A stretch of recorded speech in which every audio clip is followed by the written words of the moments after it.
ஷபா! காலையில எந்திரிச்சதுலேருந்து WhatsApp, Insta, Facebook, யூடியூப்னு ஒரே விமன்ஸ் டே விஷஸ். சரி வெயில பார்க்காம வெளியவாவது போலாம் அப்படின்னு பார்த்தா விமன்ஸ் டே மாரத்தான் ஆஃபர் சேல்னு வெளியவும் விடல. ஒரே அலப்பற. அது ஏன்டா இன்னைக்கு விமன்ஸ் டே அப்படிங்கிறத நம்ம கொஞ்சம் தேடி பார்த்தோம்னா, அது இப்ப ஆரம்பிக்கலங்க. 1900ஸ்ல ஆரம்பிச்சிருக்கு. ஆமாங்க. 1908ல நியூயார்க்ல சரியான சேலரி வேணும், வொர்க்கிங் ஹார்ஸ் குறைக்கணும், வோட்டிங் ரைட்ஸ் வேணும்னு விமன்ஸ் எல்லாம் ப்ரொட்டஸ்ட் பண்ண ஆரம்பிச்சிருக்காங்க.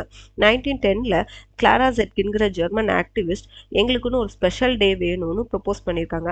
அந்த ஐடியா பிடிச்சி போய் குளோபலாக ஸ்ப்ரெட் ஆகி ஏகப்பட்ட ப்ரொட்டஸ்ட்க்கு அப்புறம் 1975ல யூஎன் அஃபிஷியலாக மார்ச் 8 இன்டர்நேஷனல் விமன்ஸ் டேவா அறிவிச்சிருக்காங்க.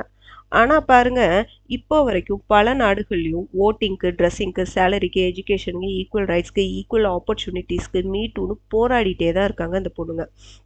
இதுல பியூட்டி என்னன்னா, இந்த வருஷத்தோட தீம், யுஎன் தீம் என்ன தெரியுங்களா?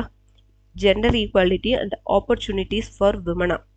நம்ம பேரை சொல்ல தோணுதில்ல? ரைட்டு விடு. இதுதாங்க மமோசா ஃப்ளவர், நம்ம ஊர் சமோசா மாதிரி symbol of strength and sensitivity. Anyhow, happy Women's Day to all successful and struggling women.